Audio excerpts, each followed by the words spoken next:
Okay, good afternoon. I wish to call to order this regular meeting of council at 3:30 p.m. Council would like to acknowledge the Euclid thought on whose traditional territories the district of Euclid operates. Notice of video recording. Audience members and delegates are advised that this proceeding is being video recorded and broadcast on YouTube and Zoom, which may store data on foreign servers. Are there any late items today? Okay, perfect. May I have a motion to approve the agenda as presented? So moved. I'll second it. All in favor? Opposed? Carried. Thank you.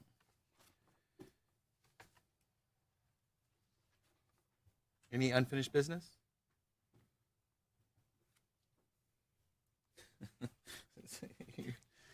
You look like you're in a silly mood today, Lara. Mayor's announcements. In accordance with the provincial health order, audience members are required to wear a mask and remain seated. If you can remove your mask while speaking from the podium, please return to your seat after you speak. And I'd just like to inform everyone that there is a Remembrance Day this year being held locally, and everyone will be gathering at the 10:30. Those in the parade will be gathering at 10:30 and starting their march to Army and Navy at 10:45 with a ceremony at the Army and Navy, and there will be a road closure from the fire hall to the Army and Navy during that time as well. So looking forward to everyone being there.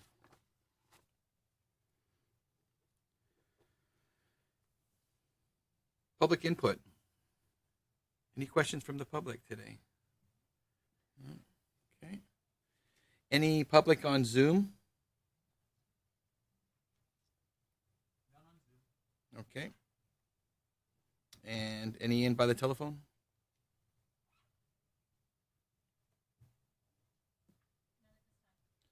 And lastly, are there any emails to community input at euclid.ca? Checking the inbox now. Okay.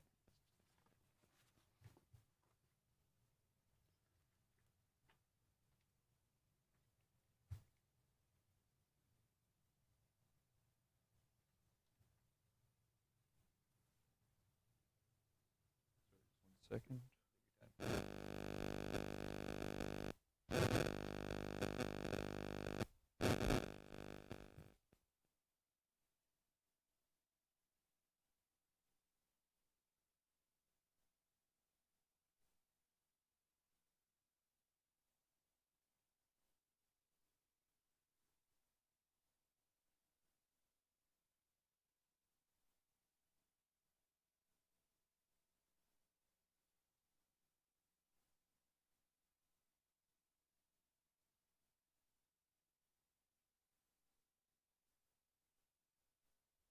None at this time. Okay, thank you, sir.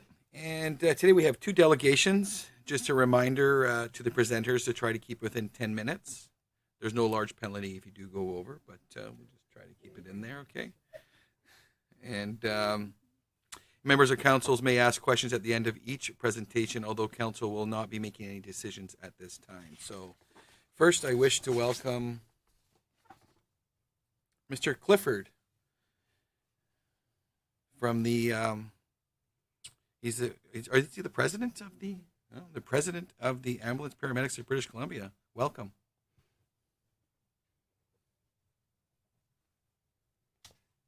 Sorry, it switched on me. Thank you for having me. No, thanks for making time for us today. We appreciate it. Mrdt Renewal and councilors and guests. I'm not sure who's all there, but I can see the council. So yeah, I just following UBCM, I've been reaching out to many communities across the province, and over my first term of over the last 2 years, just to build conversations, just how the ambulance paramedics are part of your communities, and really build the relationships with the councils and the municipal level. It's something that's not been done to the effect or levels that I really believe could be, and there's an engagement and a level of lack of engagement with the municipal level by ambulance paramedic, but also our service, right? So I just want to speak a little bit about who we are. And yes, I am the president, but I'm a working paramedic. I am the chief in In Esuias is my real job when I'm not doing this, but it's been a little busy the last couple of years, and we represent all 4,500 paramedics and dispatchers across the province. So in every community that we serve, our paramedics and dispatchers are ambulance paramedics of BC. BC has a unique system compared to other jurisdictions across Canada, is that we're not just the union that represents paramedics and the traditional role of a union. We're because we don't have a professional society or association in BC. We are also the professional voice of paramedics in BC. And what that means is that we have a dual role. And that's why you see us talking about service delivery, scope of practice, clinical sides of things, and advocating for better services and levels of care. And so that's not a traditional responsibility or role of unions, but we actually identify as that, and it's very important to how paramedics and dispatchers identify, and that's key to that. There's another dual role that we have in BC that going back a number of years is that we were moved into the health authorities as an entity under the Provincial Health Services Association. And what happened with that was we diverged from our public safety role. So we have a dual public safety and health frontline role, and we're very attached to both of them. And they're not mutually exclusive in our views, but that shift to health has really taken us away from the public safety. And that's what I wanted to talk to you guys just a little bit about today, in the sense that we've seen this summer, we've had some challenges with delivery of services. And when I say we, it's not my responsibility to run the ambulance service, but I feel it's a joint role between the responsibility of the government, obviously under the Ministry of Health, to provide ambulance service to every community and citizen of BC. But we also have a duty and a responsibility as a union and a profession to advocate for our patients and obviously for the paramedics that serve them. And what that means is that with that shift to health, the health-focused side of things, we've diverged from that emergency management and public safety side of things. And that really was exposed this summer with the heat dome and the wildfires and some of the challenges we've seen, where the response of the ambulance service was really questioned.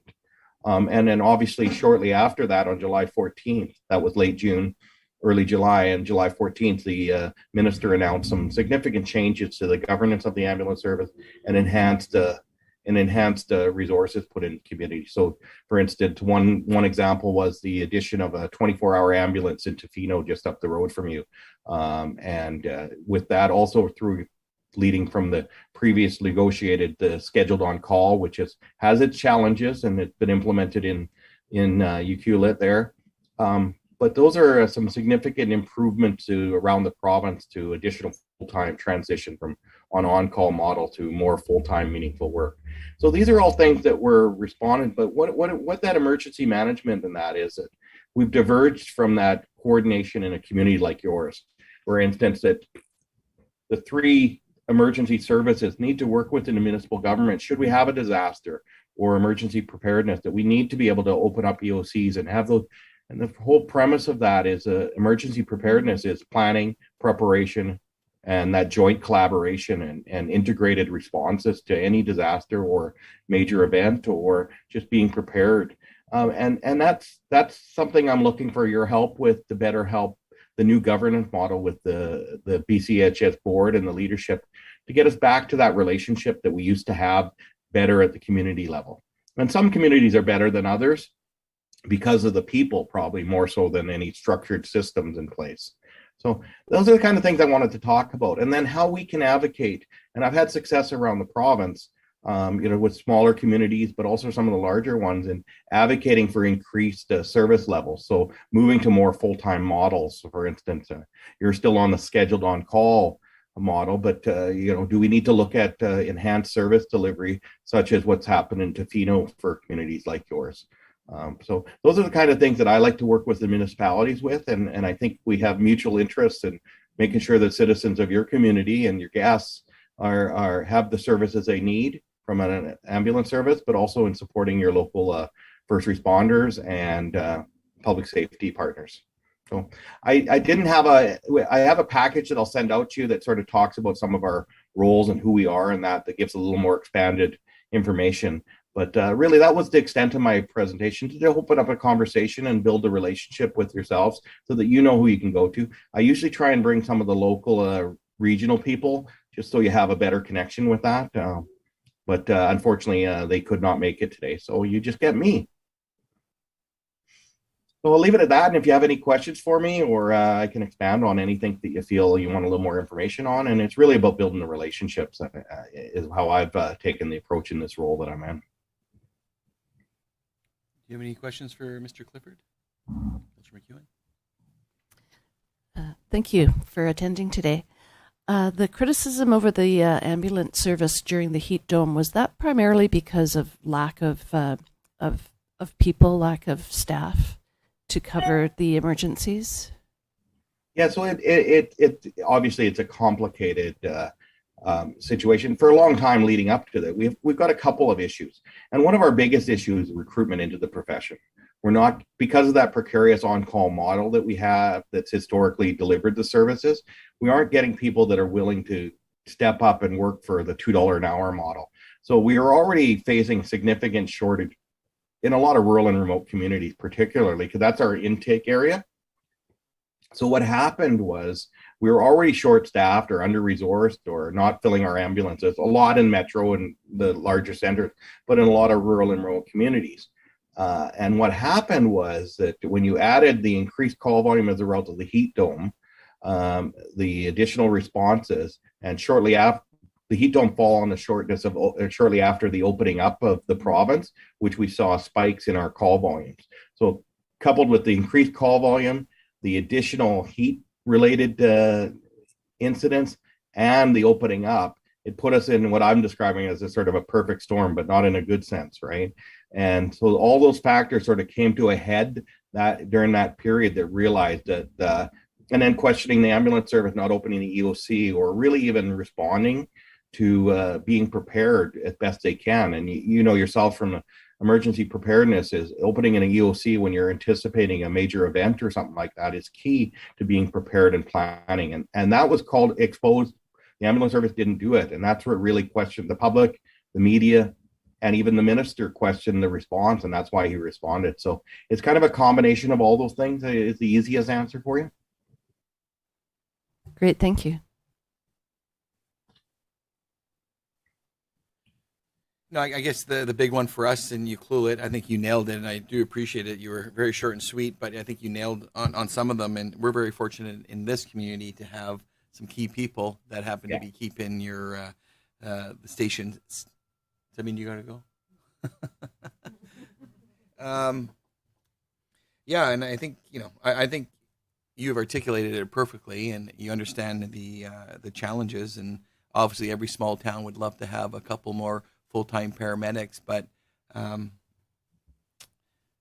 think I'm confident to know that there's a lot of communities that are heading in that direction, because I don't think that the Minister of Health now can really avoid this conversation, and because we really understand that the health of the community is definitely, it's really reliant upon having services available, and that's all to do with medical health. So it's I don't have any other questions, but other than thank you for attending. And I guess my big question is, and I think you touched base on it, is this SOC model something that you find that is working well, or is it still going having a lot of hiccups? The short answer for that is there's a lot of hiccups. You touched on your area between the two communities over there historically have not had the staffing challenges that we've seen in other areas in the province. And I think that's a commitment of the locals that actually work for us, as opposed to the people that are transient in. So we haven't seen those staff shortages, and the scheduled on call is definitely not been the success that the employer really believed it was going to be. And we're in a process of reviewing that, whether it's going to carry on or not, or going to be converted to something different. And one of our things is pushing for more full-time staff, obviously, and enhancing the community paramedic program, which really helps in the community. That's another, and you have one there as well. But I think the key thing is really around how can we work with the locals to make sure that we meet the needs of that. Because in a lot of communities like your size, the paramedics are really one of the biggest parts of your community health. and they're not just the people that respond to ambulance calls. They are, they help with everything as far as health, and a lot of small towns that they are the only healthcare in town. So we get that multiple roles. So I think that's really, you're right. The minister is progressing, and we've got a lot of work to do to continue. So I don't know if SOC's going to continue on, but I can tell you it hasn't solved our staffing or our service delivery issues in a lot of rural and remote communities, which was sold to be the savior for those issues. And it's been more successful in some places, but some it's really proven to be absolutely I'll be blunt, a failure. And it pushed people away, and we're not recruiting them in because of the specific model that it is. And I don't want to get too much in the weeds. It's a complicated model that I'm not convinced it is the solution. I think there are better solutions, and that's what we're working for. Part of this is negotiations, but it's also service delivery discussions with the government and the leadership of PHSA and BCAHS. Yeah, go ahead. Hi, Troy. I'm Rochelle. I'm the UCCP here in Euclid, as well as I happen to sit at this desk. So nice to see you today. I think I met you up there, have I not? Yeah, we've met. Yeah. You bet. I have a. You know the issues very well. Do you anticipate that there will actually be community by community engagement when we're looking at augmenting SOC, or whether it's going to be revamped, or however will it be? Because originally it was rolled out saying we would go out to the communities first, would be all reached out to before deciding how this was going to go, and then it just happened. So I'm wondering if in the revamp or the redo or the augment or whatever's going to happen, if there will be municipal level engagement. So my hope would be there would be, because they're stakeholders in the community. You're right on all what you describe about is that it was rolled out and there was not a lot of engagement. And we're finding in the review process, we're working through the easy answer for that. We're working through what this review is going to look like and how the impacts are in these communities. And I think that's, in my view, I hope we do that. And if not, we can do that as your union and the professional voice, that we need to hear that feedback. And I'm hearing a lot from around the province that the challenges, and I'd be interested in talking to you offline a little more about your experience. And I've talked to lots of communities around the province about the challenges they have with SOC, and see how it's worked or not worked for you guys. So engagement, to what extent, I don't know. That's really a responsibility of the ambulance service, but quite frankly, they've dropped the ball on a lot of that stuff. So it's really fallen over to us. And my commitment is to try and do that better and more. I don't see SOC being realistic in the model it is right now, going into the next collection agreement. And that's what's really the threshold now. It's a review process. Is what's it going to look like, or is it going to continue on? And then what would it transition to be, right? Because there's people that have been hired, and there needs to be transition agreements and all those sorts of things, so that it minimally impacts people, or how do they convert to whatever the other model would be? Awesome. Thanks so much. I hope that answers your question. No, it's good. Thank you for reaching out. Appreciate it. And, reach out to me and we'll have a conversation a little more detailed when we have more time, for sure, and we can have a chat. I've talked to Rihanna a fair amount up in Tofino, so I'd love to have a conversation with you a little more. Sounds great. Thank you. Thanks, Troy, once again for making time for us, and yeah, 2 years at the helm for you. You showed up at a perfect time, huh? Oh yeah, who knew what was going to happen, right? I'm going to send out a little package that just talks about all our services and what we do. I think you might have seen it at UBCM, who was there, but just targeted on your community and your area, and then if you have any questions, you'll have my contact through that, and then we can continue the dialogue. If you ever had any issues and need anything. It's a two-way communication. And, we'd like to support you to make sure that I work very closely with Revelstoke and a couple communities that were trying to push for an alpha car, a full-time more staffing in their communities, and it proved successful in the engagement. So happy to work with you however we can do things better for your community. Perfect. We'll be in touch then. Okay. Thank you for having me. Thanks again. Okay. Bye-bye. That was nice. That was good. Yeah, it was good. Yeah. The president. Good job. Okay. Next, we have Denise. with Tourism Euclid. Welcome, Denise. 1 year's gone by already, huh? Another year.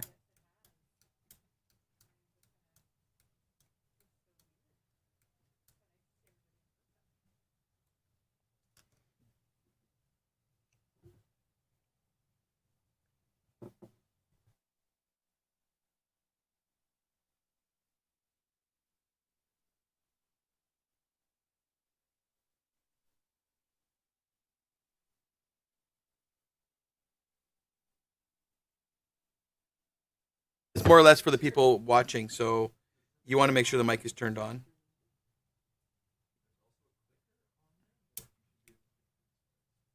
Okay.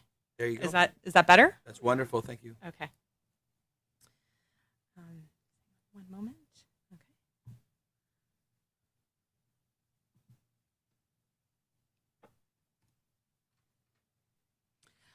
Well, good afternoon, Your Worship and Council. Thank you for taking the opportunity to have me present, or allowing me to come in and present in person for the first time. And I think this will be almost 2 years that I've presented in person to Council. I just wanted to come in and go over the 2022 tactical plan that Tourism Euclid does on an annual basis, and just to kind of share some ideas and thoughts of how we see things progressing over the next year.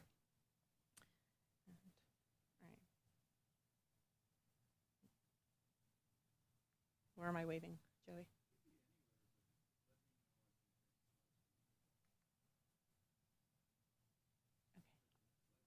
There we go. Thank you. Okay, perfect. Maybe waving around for a bit. So, as you know, for anyone listening or who's not aware of what Tourism Euclid does, we are a destination marketing organization, and we are responsible for building a strong, genuine brand through focused marketing, sales efforts, and industry collaboration.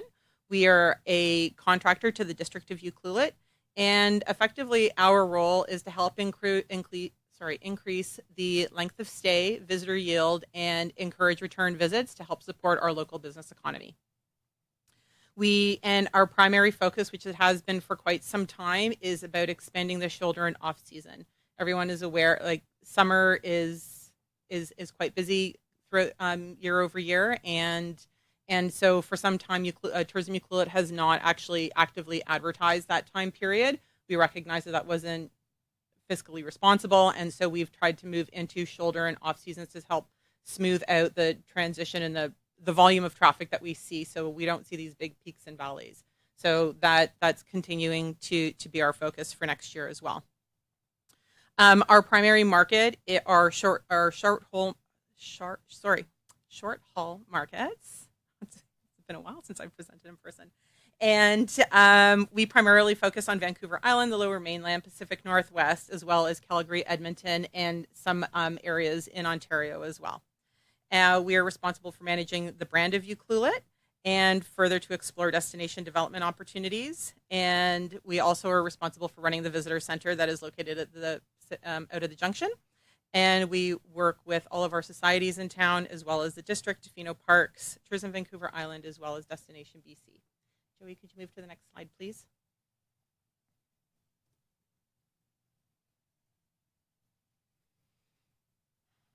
Some of our primary funding source is the Municipal Regional District Tax, which was formerly called the Hotel Tax. It's a 2% consumer tax that is collected by all accommodation providers in Euclid. And our other sources of funding are Canada Summer Jobs to help support the Visitor Center. We also receive base funding from Destination BC, and we also receive other forms of revenue through merchandise sales, racking fees at the Visitor Center, and third-party commission deals that we have with Parks Canada. Next, please, Joey. I just wanted to share a little bit of information before I move into our 2022 plan. A little bit of data for this past year as well as the last couple of years. Obviously, COVID has impacted everything, and not just from tourism industry, but clear across the board. And while the last year seemed extremely busy, room occupancy has still not reached the levels as it was before COVID. Some of these figures are just to show you, like, so between January and September for the area of Vancouver Island as a whole, occupancy was at 70% in that time frame. But during COVID, it had dropped to 40, and up into for 2021, it's only at 50%. So while certain pockets of the province and the island were busy, overall, there's still a lot of traction and recovery required in order for businesses to get back to where they were previous to COVID.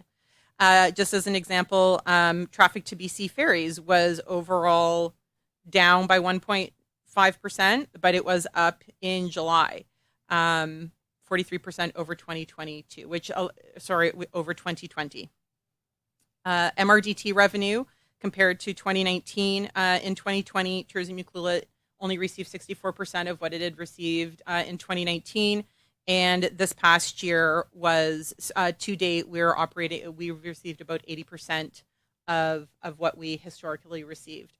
And both of those numbers are asterisks for just to note that some of those figures, while we were, again, busy in those time frames, our accommodation providers also increased their rates.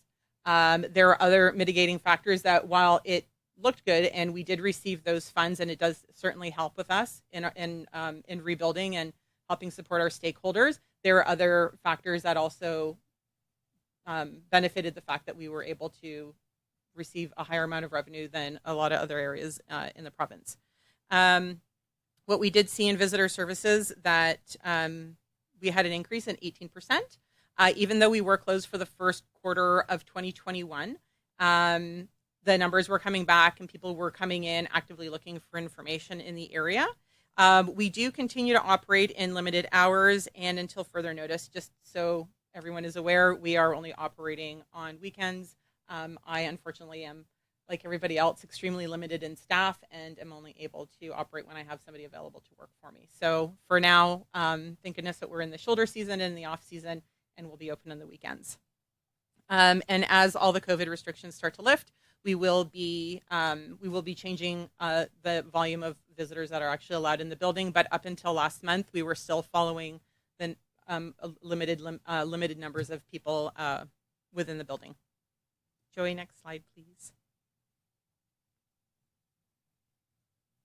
So, as council is aware, in 2018, Tourism Euclid decided to review our purpose statement as well as how we were going to be operating for the future.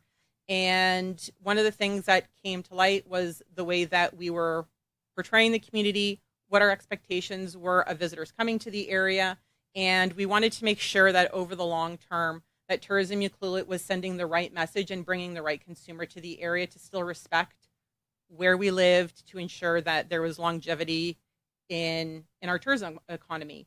We've seen in a lot of other areas around the world that when messaging and policy as well as expectation are not put in place in advance, your economy and your local economy and community can really spiral into a negative and have negative impacts.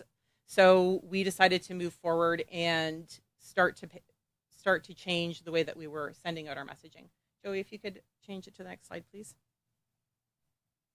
So our new purpose statement was, by 2023, Tourism Euclid will lead Euclid's vibrant and sustainable tourism industry through industry collaboration, responsible and authentic promotion, visitor and community education, support for community priorities, and accountability in our operations. Next slide, please. So how do we see, so I talked a little bit about the impact of COVID already, and how are we preparing for the future? As I said, we were quite fortunate in our recovery compared to a lot of other places in the province and frankly around the world. We were a desirable location. When you heard the PHO say, go to, fewer faces and wide open spaces, seemed like it screamed Long Beach, and everybody seemed to come here.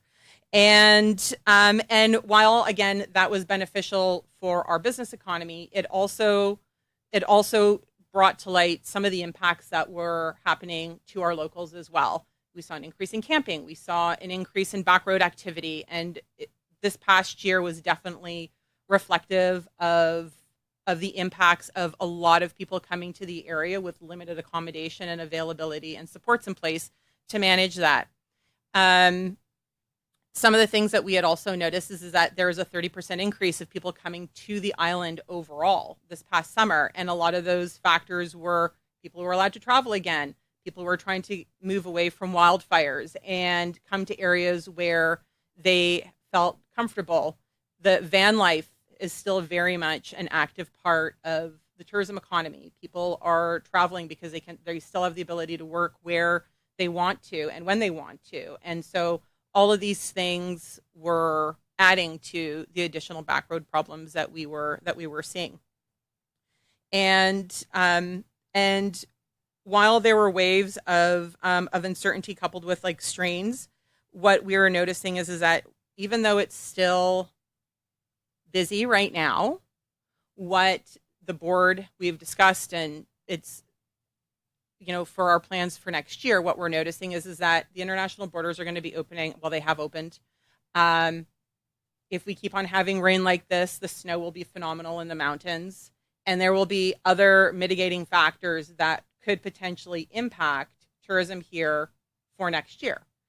We are anticipating that it will still be busy. There will still be trepidation to travel outside of your comfort zones, and we still see a very good summer, as well as some of our shoulder seasons, but things maybe perhaps around spring break could be a little bit quieter because people may want to go to hot spots. They may want to take the ski vacation that they weren't able to take for the last couple of years.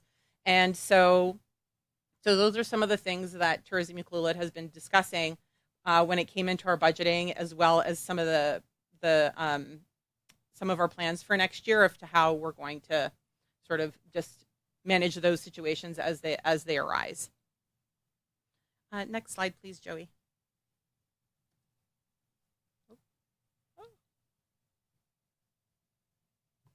Right. I just deleted a slide. So, as you can see, this is our suggested budget for 2022. As Troy mentioned, you know, there seems to be a perfect storm happening in various. His was a negative. Unfortunately, ours came in a positive impact for us. Tourism Euclid had received almost $200,000 in grants and aid from the province, as well as federal bodies to help us offset some of our operational costs and our marketing programs, coupled with the fact that we were actually not allowed to advertise in the first half of the year during COVID. We respected those boundaries and we did not. So any funds that would have been spent in the first half of the year were not. And also the support that council approved last year from the OAP to help support our local societies with visitor engagement and marketing activities that they had going on was also instrumental in helping some of our societies be able to achieve some of the goals that they had planned for this past year as well. And so while Tourism Euclid has been fortunate and because of all of these things, we've actually been able to continue operating over the last 2 years while still being very nimble in our budget and stopping when we needed to, and not, which has allowed us to still present the budget that we have before us, because we recognize that for the long haul, you know, should things change in our economy over the coming years as an effect of COVID, Tourism Euclid has laid out a game plan for the reserves that we have in order to maintain and sustain our long-term goals so we can still continue and support stakeholders through marketing efforts and destination development. So the budget that you have before you is a portion of the reserves pulled out to help offset some of the costs that we still have that we'd like to spend for next year. We're anticipating that the MRDT will be almost on par as to what we had received in 2019.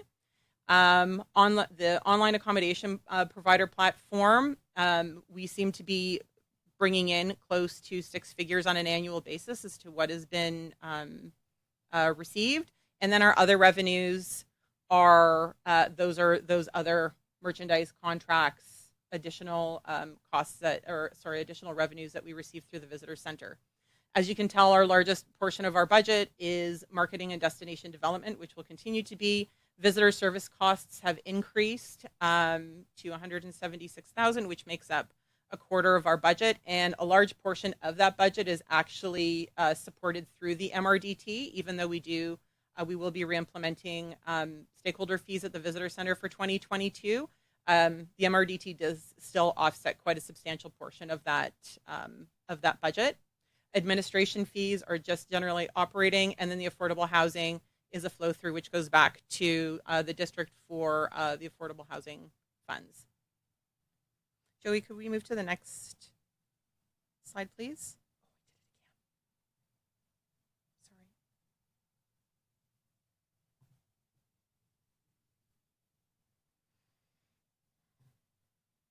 So some of the things that we're going to be working on in 2022, we are going to complete the Euclid tourism plan that we've been working with the District of Euclid on for a better part of 7 months. And that will give us some guiding actions for the next 5 to 10 years. Coupled with that, we will be moving into the MRDT renewal process, which we will be talking to council more about in 2022. But that renewal process is up in June of 2023, and it just takes about a year from start to finish to get everything going. We'll continue on with our responsible travel messaging. We did receive quite a bit of positive feedback to the tearaway sheet that we had created for our stakeholders to share with their visitors when they were coming to stay with them, on expectation of the community, how to treat the area, and camping guidelines, bring your own things, renewable products. So we will continue on with that particular messaging. And part of it also will be expanding our articles and assets that will help reinforce those messages. Next slide, please, Joey. And just finally, some of our other key highlights we will be building out some additional assets. This past year, we did a large photo shoot. We'll be continuing to do some more work next year, as well as a new promotional video that's more in line with the branding and the messaging that we're trying to convey. Fishing BC is still very much something that we work with. It is a co-op opportunity through Destination BC and Destination Canada that would normally put us into markets that we would otherwise not be able to tap into. Mountain biking is still an ongoing conversation, and that will start when signage and the Euclid government has given us permission to actively start marketing mountain biking in the area. One of the other new things that we're going to be working on is focusing on research, and we're hoping to be working with both districts as well as Tourism Tofino to do some cost sharing on just becoming more aware of the visitors in the area and developing more visitor insights that will help us target our funds more effectively. Visitor services, I'm hoping for some more new staff. And as I mentioned before, we will be reinstating business fees at the Junction in 2022. And as you can see, like our markets are still very much going to be British Columbia focused, Canada with a little bit of the US. Last slide. And on that note, I think I may have ran over, so thank you for not throwing anything at me. And but I just want to always thank council and the district staff for being extremely supportive of Tourism Euclid and really helping us move our projects and plans forward. My board of directors is always very open-minded and, again, extremely supportive of everything that we're trying to do. The new agency that we hired has always helped us. They've been great with our new website and a lot of the new content that we're building out. And I really do have to. I highlighted it specifically, but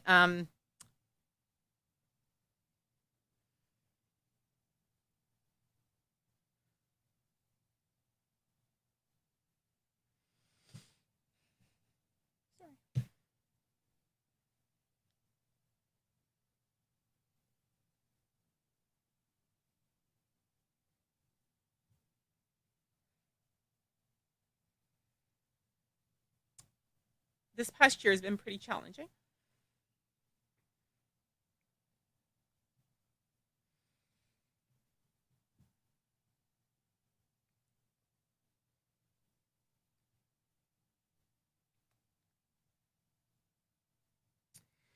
And we have been very fortunate to have the staff that we have, and again, the support that we've had around us.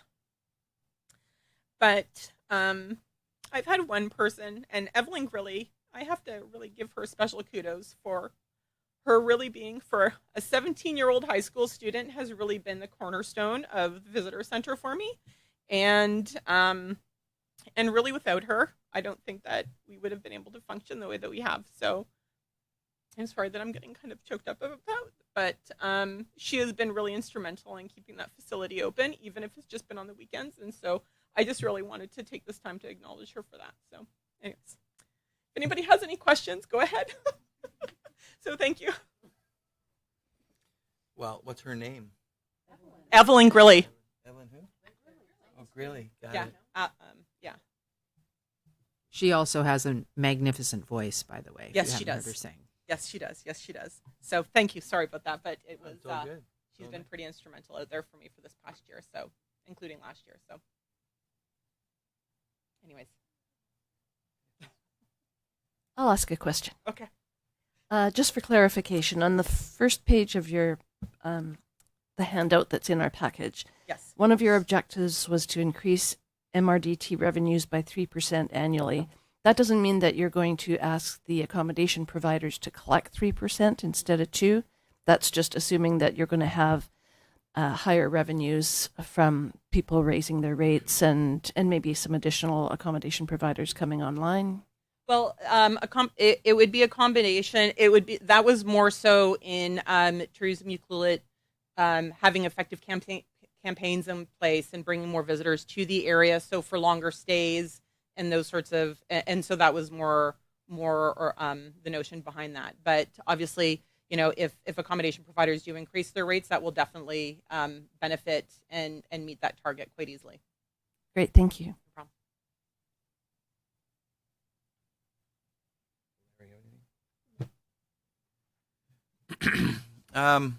Yeah, thank you.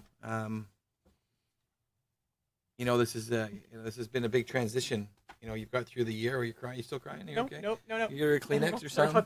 We have to get some Kleenexes at the podium. No, I'm Okay. good.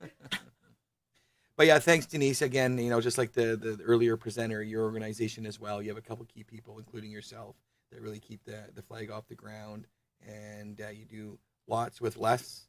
And it's just really nice to see that you've got the organization with the support of your board to somewhere where, you know, it's very something that is stable, it's well respected, and we totally value you. So thank you as well. Thank you very much, everybody. I appreciate it. Thanks, Denise. Okay, you have a good night.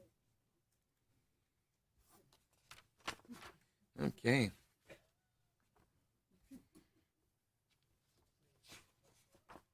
Can I just say something while we're transitioning? Yeah, no, go to the for it, next? go I for just it. think it's so fabulous that, and it's rare that we have somebody that we can count on and who is supportive and gets us through times that are difficult like this. So I'm super happy that you've had that.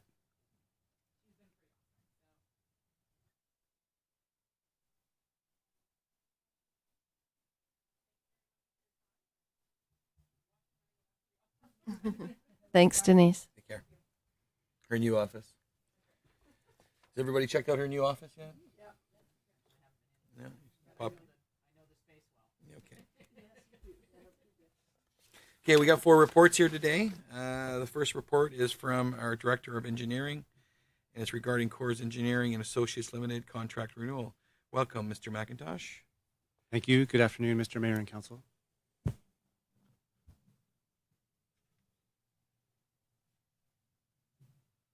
So this first report is about a contract between the District of Euclid and Coors and Associates Limited.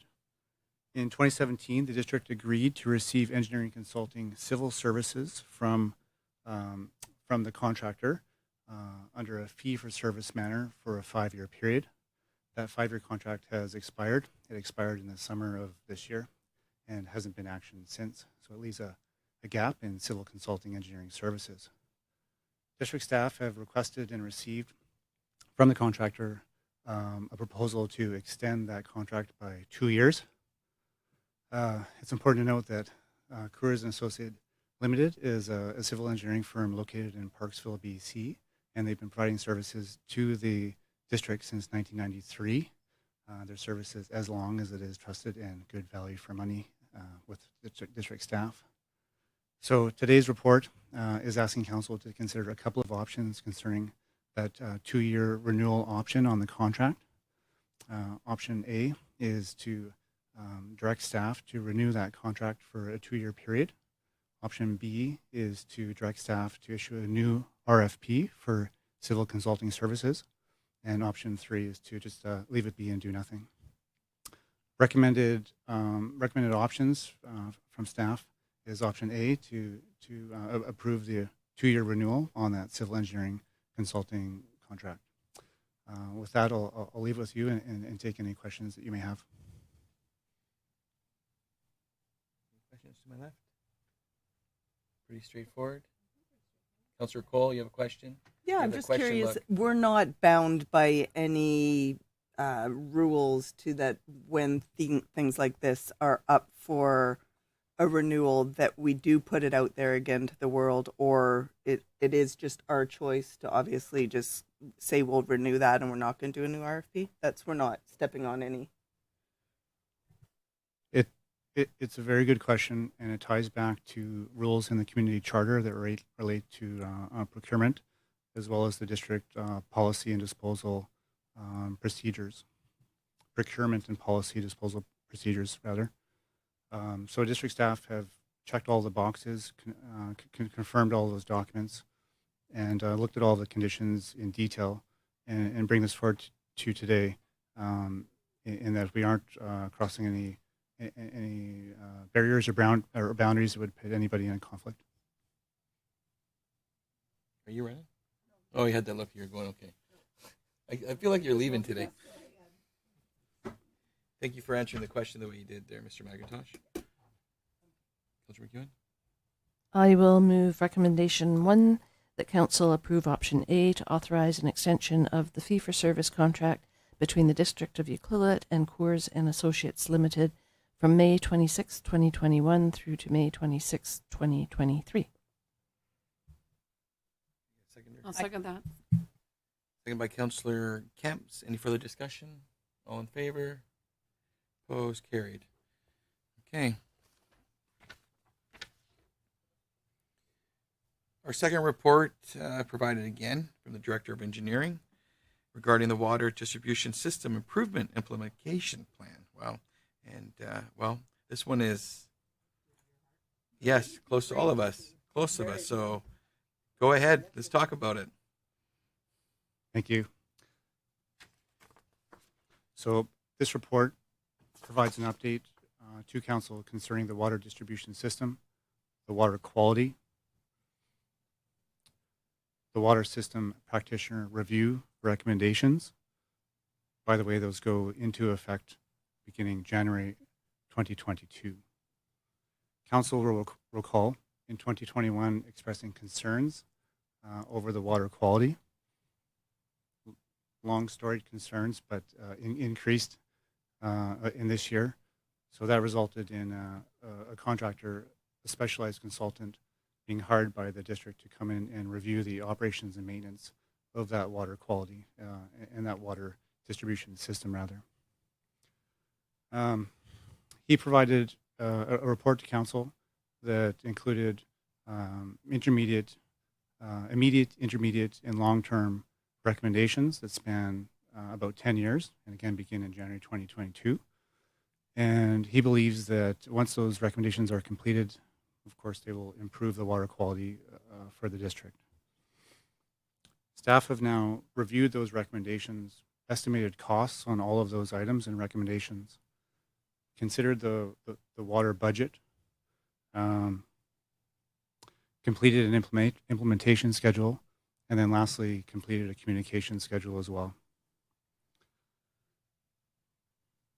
Included in your report today is a cost and time schedule, which itemizes all of those costs and all of those recommendations. Now I'll call action items. Staff will be using that schedule in your appendix and also summarized in your report in table form to monitor, track, and communicate back to council progress through this initiative as we begin in January and over the years, months and years ahead. Implementing the recommendations has some implications both in personnel, resources, and cost implications. However, that said, district staff at this time don't anticipate any increase to the water budget. We are going through budget processes now, though, so that number will get closer and closer as the year progresses. Staff have also created a water testing schedule for testing the quality of the water, and there's a summarized report in your report that identifies, condenses and summarizes 2 years of water quality test reports. So staff will be testing the water quality, a benchmark to see how well this initiative is going. Of course, we hope that the water quality improves with increased maintenance and in a more advanced routine. So the initiative will be measured against those results. It's also important for me to mention that all water quality test results that are completed will be posted on the district website as well for all to view. Increased flushing, unfortunately, increases the likelihood of disturbances in that water quality, in that water distribution system. What we know here is we call them brown water days. So it's more flushing creates more brown water days. Those will decrease. We anticipate those will decrease as we move further along into this initiative. So a little bit of pain to get to clearer water is what we're aiming for here. That said, staff have created a communication plan to coincide with all of this and update citizens with everything that I've mentioned here. This initiative, including any adverse effects that comes from increased flushing of pipes and cleaning of reservoirs. Included in that communication plan is an infographic, and that's also included in a report here today. And that summarizes, highlighting key features of the recommendations and the maintenance and new routine that's going into place 2022 on that water system. Also in that communications plan will be zone-specific map that'll be sent out to citizens while flushing is happening in their area. And so all citizens will be well informed in advance when flushing is happening. Also included in the communication strategy is a new water page, which is being created now and will be uploaded to the the District of Euclid website. And this water page will house important information such as the new water maintenance routine, that infographic, all water test results, the water master plan, and the water conservation plan. Staff will return to this council in summer of 2022 with an update similar to this on the progression of this initiative. With that, I'll leave it there and pause for any questions. Thank you, sir. Any questions? Go ahead. Thank you. I really like this little infographic. But my question was, it says switch over water source to Mercantile Creek. Have we ever switched over 100% to Mercantile Creek in the summer months before? Not to my knowledge, it'll be a new initiative. Okay. And is there enough flow for that? Do you know if there's enough flow in Mercantile in the summer months? There is capacity. However, there's an opportunity. Part of this capital improvement will be to add some hardware and software to our current system to allow the system to switch back and forth between Mercantile and the wells. So in terms of monitoring, measuring, adjusting as we're going through this initiative, we'll have access to both systems. Okay, good. That was I just saw that and I was like, I thought there was a lot of turbidity and not enough flow in the summer months to Mercantile. That's what I've always heard, so that's why I question that. It's great. Everything else is good. Thank you. Councilor Hoare, anything for you? Actually, I don't recall seeing a water conservation plan. Do we have one? There is a study. It does require an update, and that's part of this budget as well. Perfect. I'm glad to see it. I think we use way too much water in this town.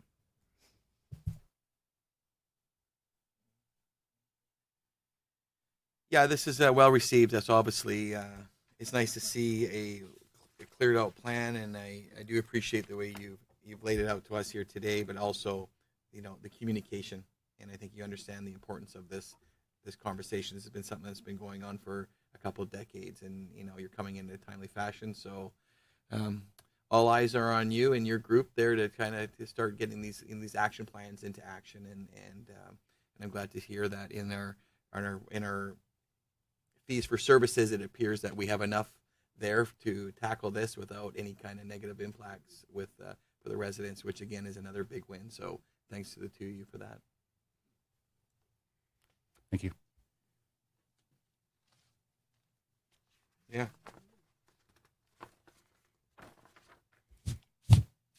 Okay, on to the third one.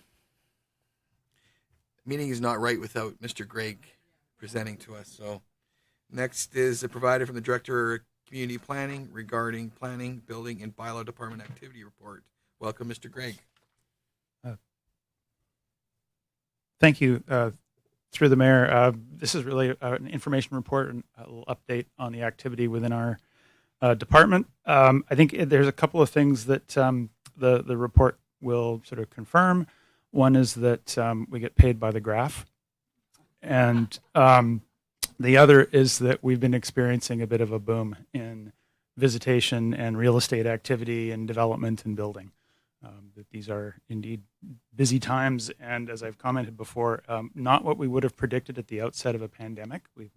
We're thinking, oh, things are really going to slow down, and that hasn't been what we've experienced at all. And also and now's sort of a good time with a sort of an update report. I want to acknowledge that we have kind of a small but really fantastic staff, and there've been some curveballs thrown our way over the past couple of years, and without their humor and hard work, I wouldn't have come this far unscathed, or relatively unscathed. So my thanks to them, and that's within my department and also in the departments within the whole organization, that we really rely on each other, and I just wanted to acknowledge that. And really, I just see if there are any questions. I'll try to answer them. Probably be a couple. I've been favoring the left here today at the start, so either one of you have a question. I know Rochelle's always got.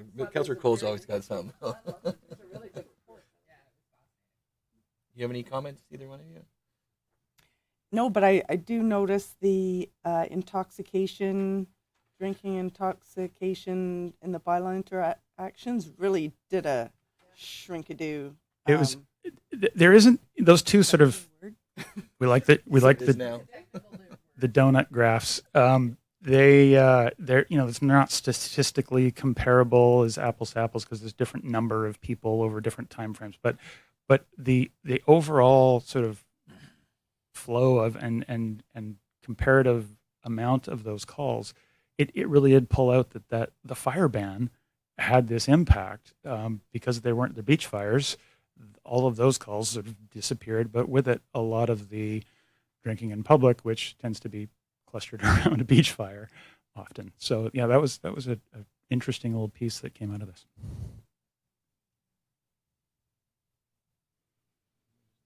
No, I think it's something for food for thought as we get into the springtime, and I think a lot of us didn't realize, like you said earlier, some of the decisions that are made don't realize the positive that come out of it. And I'd have to say that a campfire ban during a peak season in the community was a benefit because we did not get one complaint about anything, so kept the beaches quiet. Yeah, go for it. Just with the increase, so the temporary use permits, obviously we know the influx and some of that. I'm wondering, is in a larger view looking down, is the amount of time, the equal amount of those would take to compared to development permits, or I guess there's no way to sort of quantify how taxing that increase was compared to they're not really comparable because and even within a category of something like a rezoning application, there are some that are small and simple, and then there are others that take years.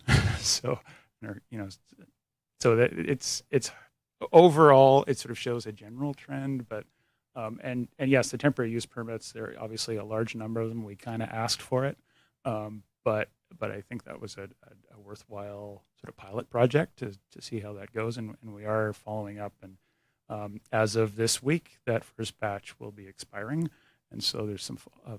Our intention, as we've explained with council, was to sort of follow up with the permit holders and also those who, interestingly, were approved for permits but never actually picked them up or used them, and to understand sort of why and to bring that back to council in the near future.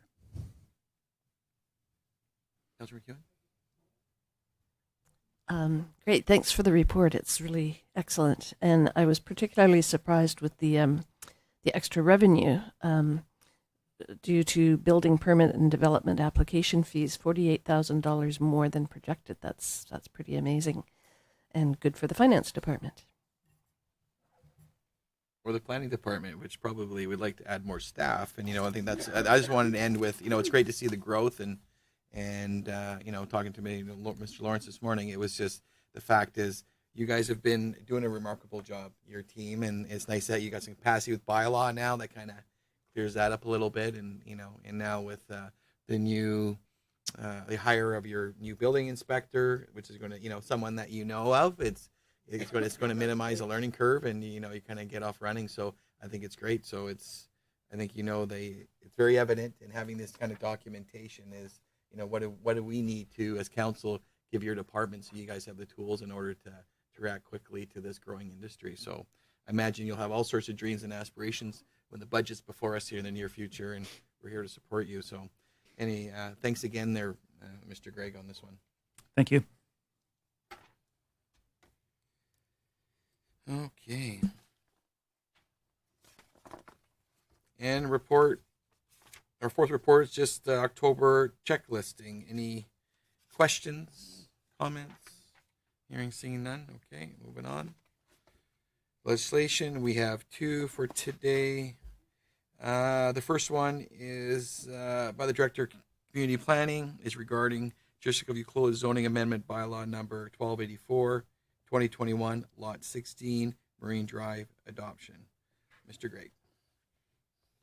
Through the mayor, just very briefly, this really is coming back for adoption. The one note that I would just make is that the restrictive covenant that was it has now been registered, that it was pending, and we had confirmation that it is now on the title. And so there's the two matters in front of council. One is the adoption of the zoning bylaw, and then the other is the related housing agreement bylaw, which council could give first three readings to. If there's any questions, I could certainly attempt to field them, but other than that. Questions? This one's pretty cut and dry. So we have a couple recommendations. Someone like to take them on? Sure. Separately? I will move that council adopt District of Euclid zoning amendment bylaw number 1284, 2021. I'll second that. Second by Councillor Kemps. Any further discussion? All in favor? Opposed? Carried. Thank you. And I will move that council give first, second, and third reading to District of Euclid housing agreement bylaw number 1297, 2021. Second. Any further discussion? All in favor? Opposed? Carried. Thank you. Okay, well, that's a big win for Lot 13. They're getting that to the next step. That's Lot 16. Thank you. And our second item is provided by the Manager of Corporate Services, is regarding Council Procedure Bylaw number 1300, 2021. Welcome. Mr. Rosenberg. Where is he? There he is.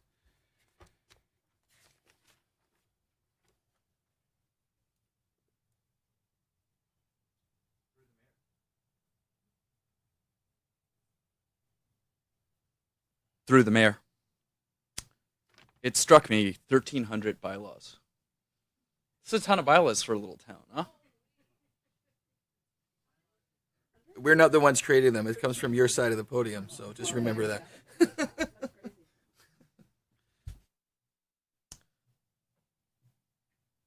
So this report actually does three things. First off, it introduces three new council templates, council report templates. I think you may have seen one of them today. It came in the form of the Director of Engineering's report. I think these templates have some awesome advantages. First of all, I think it collapses your options into one section.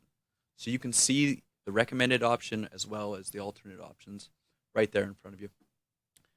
And then it forces staff to think about exactly what the next steps are going to be. So that's the first part of today's report. The second part is about how we take minutes. It's becoming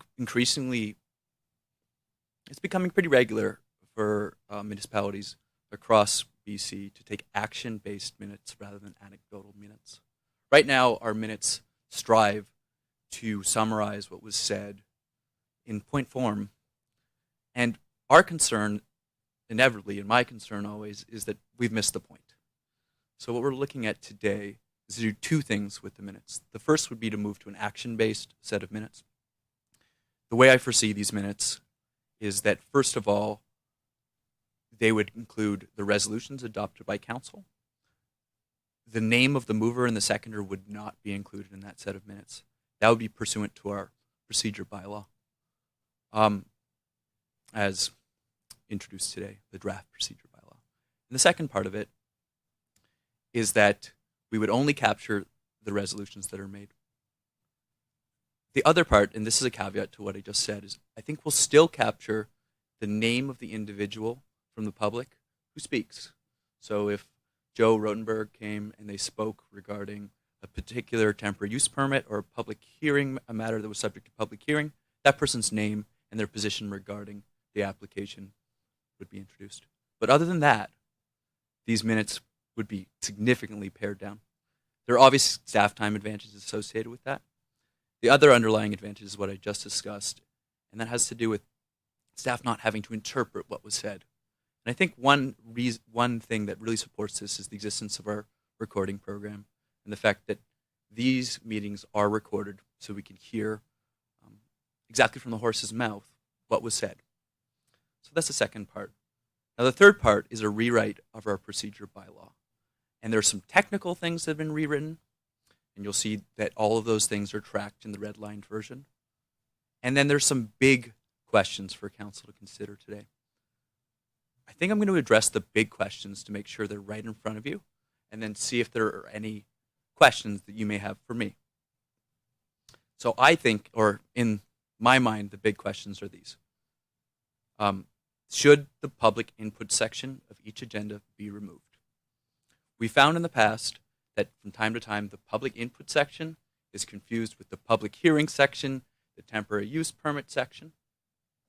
But at the same time, it is a great opportunity for council to hear matters that are not on their agenda. That, of course, is the concern as well. From time to time, you could have a matter that was raised that would violate a rule associated with public hearings, for example. So you could receive input later in time than you're allowed to. You also have no forewarning of that subject matter. And that's the advantage of a piece of correspondence being sent to you, and you understanding exactly what it's about. The second question is whether the procedure bylaw should limit the agenda or limit questions during the question period to matters on the agenda, or if it should be matters within council's jurisdiction. So broad or narrow is the question mark there. The third one, in the writer's mind, is that we'd be moving to a situation where we'd have 2 delegations per meeting rather than 4. It is typical for us to have 1 or 2 delegations per meeting, and we do strive to spread them out over time. But that would certainly be up to council to decide. The fourth matter is actually a new technical tool that council can use. The procedure bylaw introduces the ability for council in a regular council meeting or a special council meeting to move into a committee of the whole. This would allow council to go into deeper discussion and more informal discussion with staff members, but would also allow council to engage in less formal discussion with one another and possibly to solicit public input. Finally, the procedure bylaw, and the reason for reviewing the procedure bylaw was to see if council was interested in allowing themselves to hold entirely electronic regular meetings, committee meetings, and committee of the whole meetings. Council wasn't permitted to do this under the previous under the community charter before it was amended in September. Adopting this procedure bylaw would allow for that, and I think it's a really important distinction I have to make. There's two things. There's one thing where a council member attends by electronic means. Another is for all of council not to be in the room, and all of council to attend electronically. This amendment would allow for all of council not to attend electronically. It would also prohibit a council member from attending a closed council meeting that was held in person. There's confidentiality issues there that were drafted, and which are the reasoning behind this. The idea is that a council member may not be in a secure location when they're engaged in this in-person meeting. And the idea is that if all of council was not present in person, then they could meet. They could do closed meetings that are electronic. Those are the major items here today. There are a number of other small items as well. My goal with the redraft was shorter, easier, clearer, and I think I've achieved that today. But I want to iterate something for council. This is your bylaw. This governs your proceedings, and no action needs to be taken today if you don't want there to be. Likewise, we could amend provisions as you guys see fit, or you could tell me specifically what you'd like to achieve, and I could come back with an amendment to the bylaw to make those changes. I think the final approach is probably the best approach here today. That way we don't have to draft the amendment on the spot. If we do draft the amendment on the spot, the best approach would be to delete a provision and then create a new provision here today. The alternate approach, is the recommendation I'm making today, So the recommendation I'm making today is to adopt the bylaw, or to give 3 readings to the bylaw as presented. But if we do want to make changes today, I think the best approach to doing so would be to determine exactly what you're trying to do, and I can come back with an edited bylaw for you guys to review at a later date. Are there any questions I can answer at this point?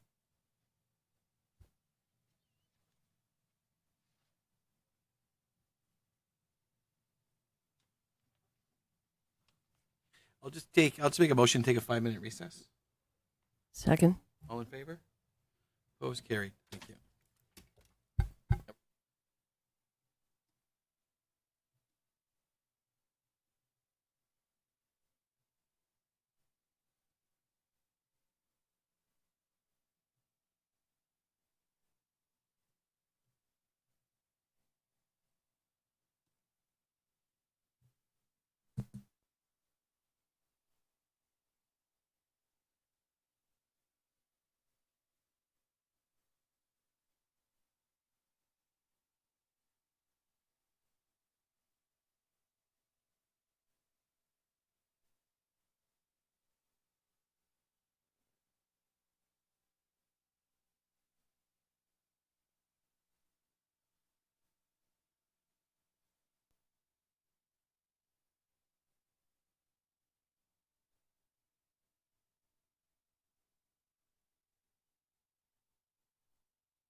Okay, you're about to ask us a question. I'll pose a question to councillors.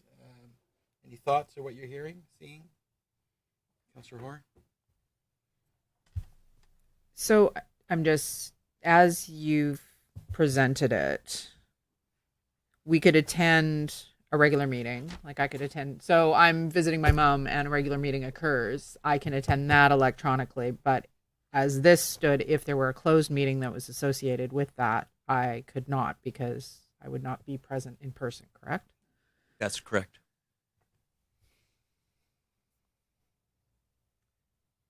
Just a follow up from Councillor Hoare. So, if Councillor Hoare wanted to go visit her mother for 8 weeks electronically, I always want to visit my mother for 8 weeks. isn't what's her? Can you remind me about our procedural bylaw regarding attendance of council 4 meetings per year. or peerings? The way the procedure bylaw is drafted now, though, is except with council resolution. So it allows some flexibility where there was none before. Okay. So one could have a life during a 4-year term if they chose that they needed to get away for a little while. One could. Amazing. What's a life? I Can't keep buying the lotto tickets. I have a comment in that I think it's important during these times when we may be still in the future isolating for a while and wanting to keep distance and such that that flexibility is important still. Yeah, for sure. Yeah, whatever's going on personally for you to be able to self-isolate or do whatever you got going on. There's the option. I like the option. I agree with the in-camera stuff. Totally agree with that. But I like the option of having it. But I also, in the first couple of questions that you asked, I like transparency and being able to, for guests that are here, to be able to ask questions, whether it's not on the agenda or not. I like that openness of community members. Yeah, I think that's the only thing I'm stumbling on. The rest of it, I'm willing to go down and and Mr. Lawrence had made a comment. I do like the thought of the option of getting into a committee of a whole, something that we haven't been able to really do for a variety of reasons. We're short-staffed and et cetera, et cetera. Having more meetings throughout the year make things more complicated. Be able to get out of this meeting to go into committee of the whole for 90 minutes or whatever the subject matter is, I think it's a big win for everyone. I too, because most people that come into this room, you can see everybody here today, may not know the procedures, and then they're looking for that opportunity to speak, and that's my only hang-up. And I know that And sometimes the timing's not right for everybody either, right? So if they choose to be able to be at today's meeting, for instance, they might not be able to be at any other meeting. So if you're able to ask questions, regardless if it's a part of the agenda or not, I think that's important to have that openness in the community. We're small. I mean, yeah, and you're right. Waiting, having someone come here to want to ask about fireworks and have to wait 2.5 hours to pose their question. You're right. They could write us a letter, but it's nice to be able to. And quite frankly, for me, I'm okay having questions off the cuff. I'm very 100% comfortable with everything that you guys are doing or what we're doing as a group. So I don't feel like we need to personally be sheltered or protected that someone's coming in here to ask us questions we can't answer. and we don't want to shut them down either. We need That's that my only openness. thing. And as long as there's an ability, because the way it's laid right now, public input would be at the end. So the way that it's laid out right now is public input is erased. Erased. Question period would continue, but it'd be limited to matters on the agenda.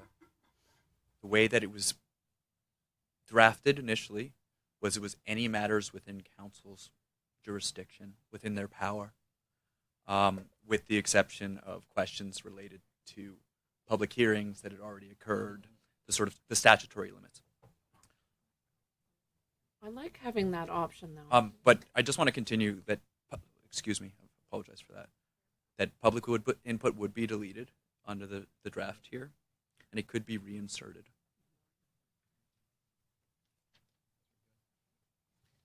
Before COVID, when we actually had an audience here, there was lots of really interesting questions posed to us, and I would not like to see that eliminated, personally. It's very depleted now that people are watching it on Zoom or they're not watching it, but but I'd like to see the the public input held there.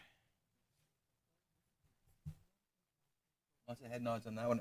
The rest of the changes, I think we're it's changes like anything, but I'm very supportive of all the points that you've done. I like the changes. I think they're appropriate. It's just I think you're hearing it. We would just like to have an opportunity for the public to have that little public to ask us some questions. All right, I'm going to scoot over to the computer, and I'll draft up this resolution, and then we can get the resolution going. Perfect.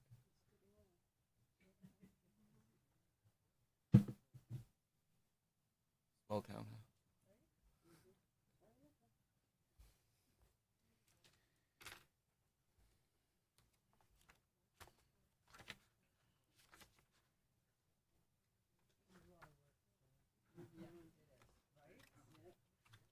This on this? Yeah, there was a lot of work on it. Yeah. Yeah.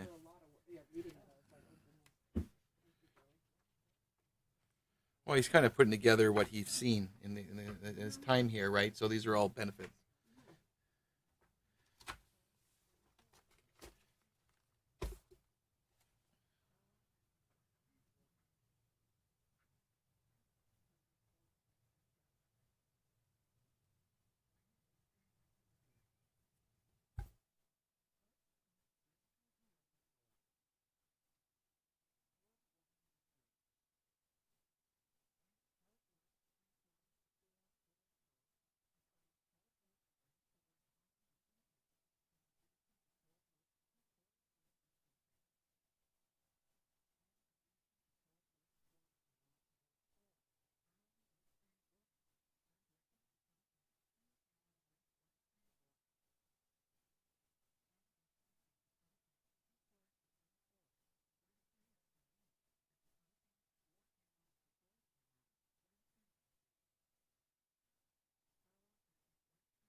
So, given council discussion, I think this reflects what was stated, but I want to make sure, and obviously a motion will have to be made and adopted. If adopted, the outcome would be that this procedure bylaw would be coming back to you with those changes, first, second, and third reading at a later date. I just want to confirm because I didn't get that, but at the end, in the question period right now, people are allowed to ask questions of what we just discussed in our agenda. So we're saying that it would go further than that. So yes, as the bylaw is currently drafted, Got it. it allows for questions. And I actually think that there's a simpler way to do this. I think B could be to retain the question period as currently as in the current procedure bylaw. Right, and that'd be my preference. I think baby steps. Yeah. I know you put a lot of effort into this, but I think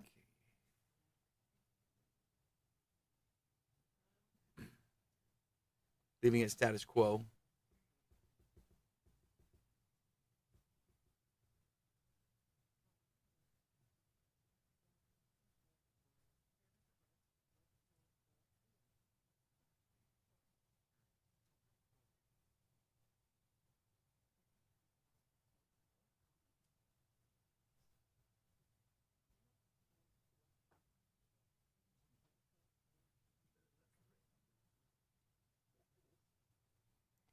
Councilor McEwen says it is.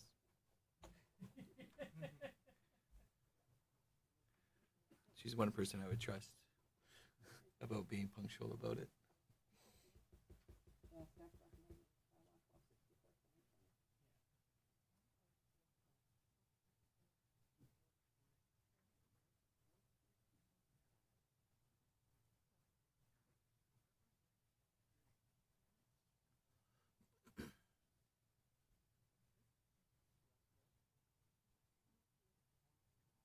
That looks great. I appreciate you doing that.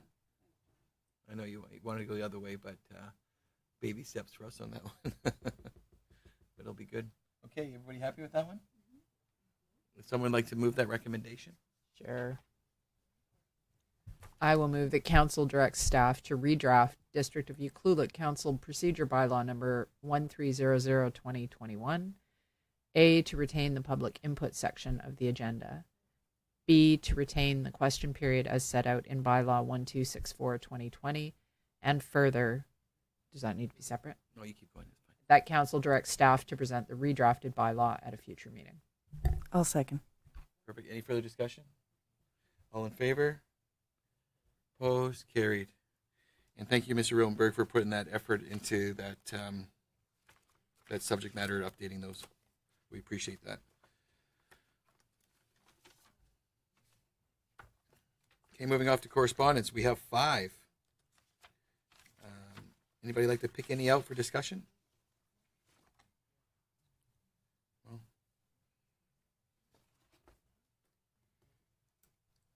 Councilor McEwen? 12.1, the appointment to the 2022 Vancouver Island Regional Library Board. This would be my 8th year if I am the representative again, and that's as many years as you can do consecutively. So I'm willing to do that unless somebody has a burning desire. No, I think if you'd like, I'll make that motion. I'll Is second. Maxie out? Will you get a pin?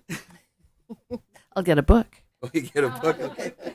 That's so good. Well, Even better. no, I'll make that motion that Councillor McEwen would to be the District of Euclid's rep on the Vancouver Island Regional Library Board for 2022. I'll second the maxing out. Any further discussion? All in favor? Opposed? Carried. Thanks again, Marilyn, for Councillor McEwen for taking on that role for 8 years. If they want, if they're going to give you a book, maybe we'll, as councillors, will give you a book at the end of the year too. So.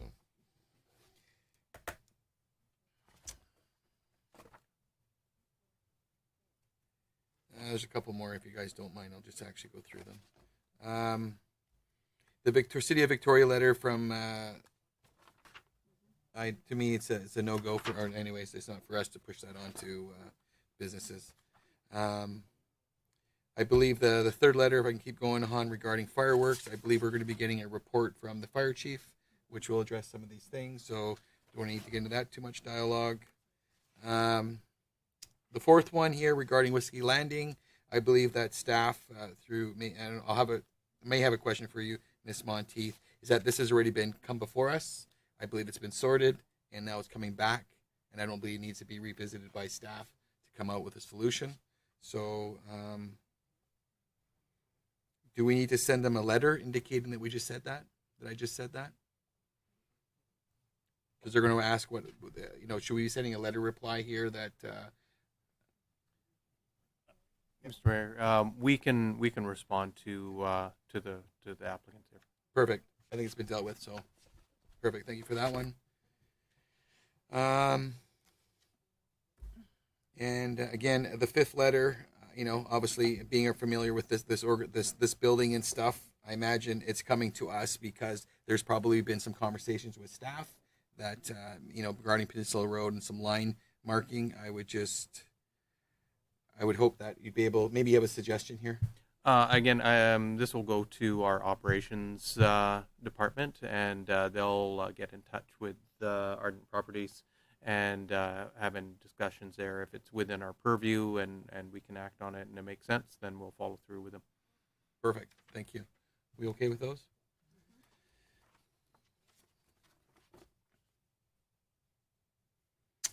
Information items. 7. Any want to discuss any of them? Councillor McEwen? 13.3, a wildlife-related page on the district website. This is coming from Bob Hansen following a horrible year for bears here on the coast. And through the mayor, just wondered if staff would be willing to investigate this, putting a wildlife-related page on the district website. If that is something that council wishes us to investigate, we can definitely do that. Adding another page onto our website is easily done. It's just a determination of the content that we want to place on it, and then finding the opportunity to put that together. So maybe a report from staff? I was just going to give you an update, which you're not aware of, is that Bob, Mr. Hansen, bylaw and conservation, we're going to be coming to do a delegation to us, probably in the next meeting or two, and regarding this subject. And what's going to be, it's going to be looking at how we can update our bylaws, working with Tofino, including, inclusion of like chicken coops and all these kind of things that are attractant. So I had a meeting with Bob there last week, and we talked about that. So it's coming before us. So like I've never received so many emails regarding I know. animals, right? Unbelievable. Yeah. So Yeah. it's a big cut and paste, but at the end of the day, a few of them, I think I've CC'd you on with my response, and Bob, this is something unheard of for our region, lack of salmon and stuff in rivers, et cetera, et cetera. But regardless, it's coming before us, and I think we're going to be all happy with the end result that what I've seen so far. Okay, that's great. Thank you. Yeah, go for it. 13.2, the letter from Minister of Tourism, Arts and Culture. Would this letter be able to be forwarded to Tourism Euclid as well, to staff, because it has some really good contacts in there for if we're going to talk about the visitor center? Yeah, I thought.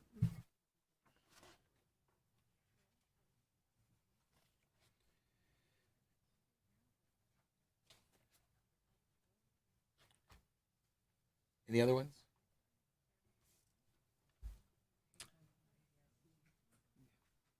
Go do it. 13.7, AVICC. Just a reminder for staff to book hotel rooms for us. Or do we need to actually make a motion as to who's attending? Not sure what the right procedure is, but I know in my first few years on council, staff did not book hotel rooms early enough, and we ended up in very bad places. Mr. Roenberg, do you want to, you don't have to take credit for that, her last remark, but. I do not recall whether there's been a motion regarding whom will be attending AVICC. That should be dealt with. Well, we can. Because of the council remuneration policy regarding attendance. And it's great to have a reminder to book your hotels. Appreciate that. I just think that part of the growing curve and learning that we came into this role and this term with is kind of definitely, like a lot of things in the world, got tamped by COVID, and that if we do have the opportunity in the 11th hour, or maybe this would be the 9th hour, or whatever it would be, to actually attend and network and learn and absorb again one more time. Well, hopefully there's a couple more times next year, but I think that we should all, if we wanted to, be able to partake in the experience. Do that then now. Let's not wait I think everybody knows the answer to that. So since you brought it up, would you want to make, is there a desire everybody want to attend? Okay, so we got lots of yeses. So what kind of, do you make a motion that the five of us will be attending AVICC in 2022? Yeah, you might as well. We might as well get the practice of taking a breath and doing it right. Not hard.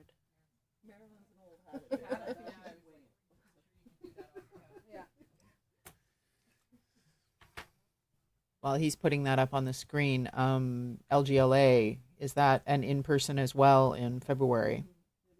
Yes, it is. Did we? No, I sent it no, out by Marilyn email. sent an email. Yeah. But you know, I've never attended, but next year's subject matters, every one of them sounds very interesting. Yeah. It was really good the times we did attend, like Yes. that last year. That was the last conference that we attended in person.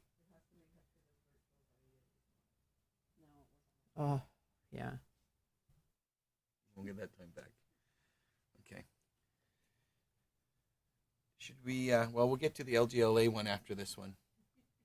I, Since you'll have the I motion think with you. Mr. Rotenberg said it would be on our next council Oh, is it? agenda. Okay. But they are taking registrations currently.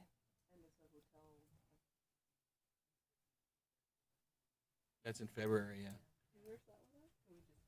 It was That's in Richmond last time. It's in Richmond again, same hotel. Great dim sum place in the restaurant. Because you're not training. I think I ate all the dim sum. It was so good.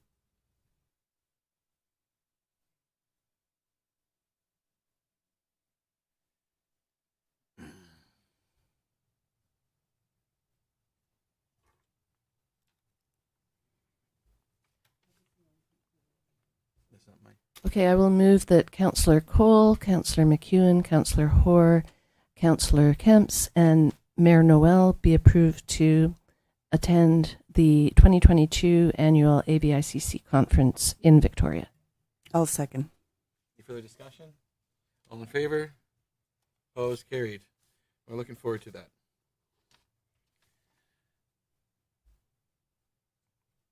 And that our hotel rooms will be booked.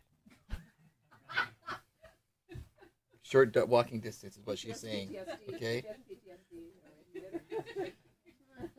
bad was it? Was that with the vibrating bed? And we're going to wait for the LGLA one for the next council meeting?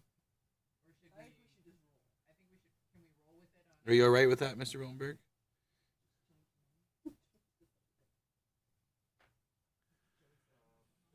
Meeting is the mayor's. No, that's prerogative. fine. I know you probably had it on the next agenda. If you don't mind, just because get it over with. Looking at the agenda, I think we're all interested. So we'll be doing another motion for the five of us to attend LGLA in February.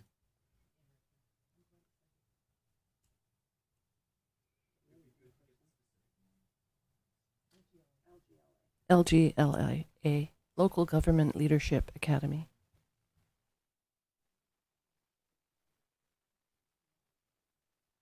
She's gonna get 2 badges. She's gonna have she's gonna have a book, and she's gonna have an LGLA one. I mean,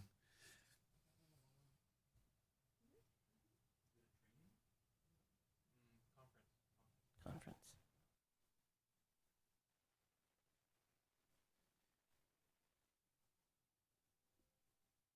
February 9th to 11th, 2022.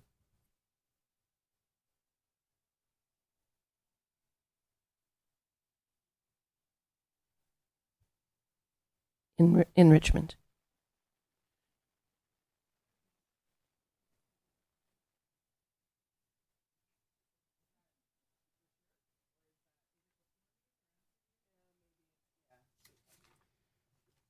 okay. Everybody see that? And if you're okay with that, if someone would like to move that. I will move that councillors Cole, McEwen, Hoare, Kemps, and Mayor Noel be approved to attend the Local Government Leadership Academy Forum February 9th to 11th, 2022 in Richmond. Second. Any further discussion? All in favor? Opposed? Carried. You guys, do you want to move the UBCM one while we're at it here? No, we're good. our CFO's here, so she'll. Yeah, there you go. That's what happens if we're locked up for a couple of years, right? It is last kick of the can. You got that right. Okay. Well, thank you for doing that. And moving along. Council committee reports. Starting with Councillor McEwen. I attended virtually the VIA, Vancouver Island Economic Alliance Summit, October 27th and 28th. There were a few highlights. The keynote presentation was on donut economics, which was quite good. There were opportunities for breakout sessions, so we probably didn't all attend the same things. So I attended the Blue Economy, Vancouver Island's next economic engine, which is all ocean related. I also attended the agriculture one that was really interesting. And then there was one on Magic Happens When Arts and Business Converge. I attended that one. And I attended Philanthropy's Role in Deploying Capital in the New Economy. And then at the very end, my favorite part is always the presentation by Susan Mowbray of MNP presenting the annual State of the Island Economic Report. And that's a snapshot of how Vancouver Island has been functioning economically for the past year. And then that was a download that we were able to keep for ourselves as well. That's it for me. Thank you for the update and thank you for attending that. Councillor Kemps? I have nothing to report. Councillor Hoare? I also attended VIA, some of the same things as Councillor McEwen. I've actually found the donut economics stuff really quite interesting. The whole notion, I made a note somewhere, building for the 21st century, but staying within the planet's ability to cope. And it was just interesting. I feel like I have a whole lot of learning to do on that subject matter in all my spare time. I also attended a really interesting session on island good products, which I feel is underutilized out here because there's a lot of marketing opportunities for products that are produced or developed on the island. There was also an interesting one on the energy transition. So as things move a little bit more from oil and gas and into more green energy. So just random interesting things.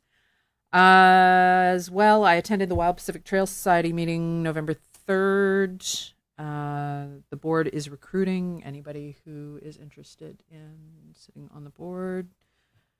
Should get in touch. They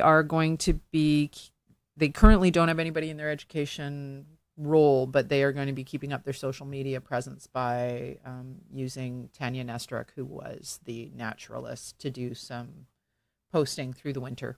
And while they transition to finding somebody for out here permanently. And they wanted everybody to know that Jason is doing an amazing job on the trail, and they really, really appreciate the work that he's doing. So I said that I would give him a big shout out at council because I felt that was important.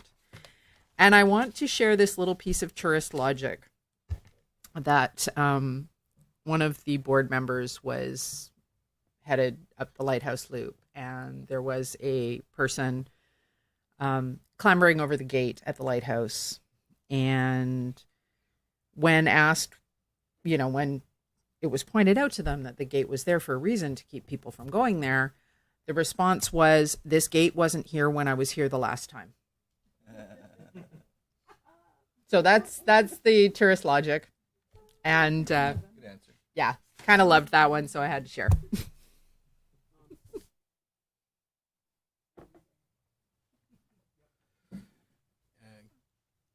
Councillor Cole, please.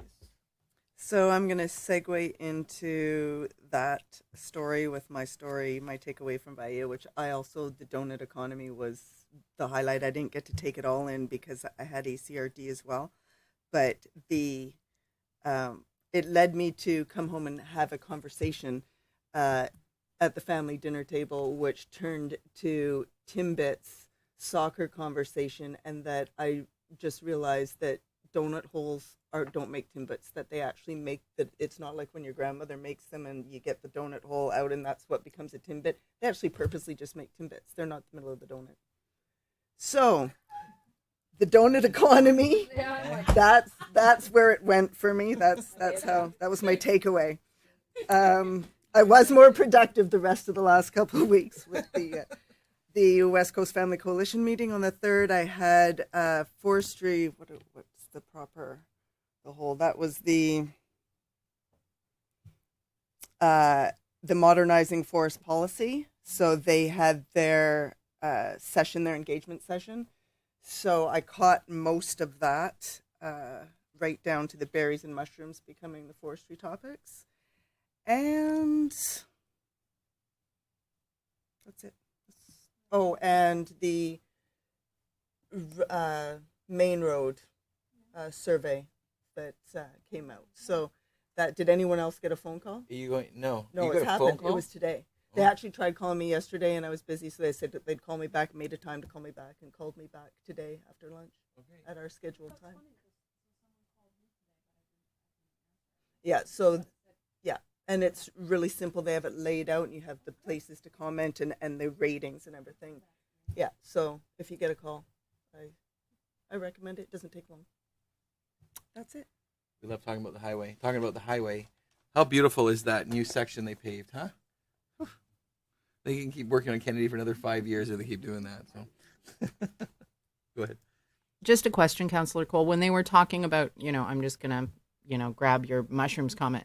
When they were talking about the mushrooms and the berries as relates to forestry, is that because of the way that the fungal ecosystem speaks to the different trees, like the mycelium connect trees to each other? Mostly, it didn't delve that deep into it. Mostly, it was surrounding the topic of food securities moving forward in the future. So not really to the ecosystem level, but to harvesting and the need for that. Cool. Thank you. And lastly, for me, I think the big highlight for me was, and I shared a little bit earlier, was meeting with Bob Hansen, with Wild BC, and just with the aggressive measures he would like to see us take regarding fines and enabling bylaw if they find something. Not the general approach in education has been what we've been doing, and it's been very successful for a long time, having people like him around. But it's very evident now, if it's unlocked, there needs to be some serious fines and consequences. The educational component for some people aren't working. So, and he'll be, like I said, he'll be presenting to us soon with some suggestions. Yeah. Was he looking at your garbage cans? No, we just wanted to have a conversation. Okay. We're just starting that whole wildlife thing. Yeah. Cool. Okay, moving on. Any other business? Okay.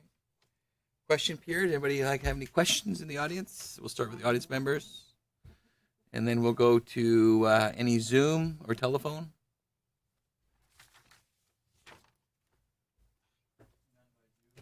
None via Zoom or telephone. And any via community input, email?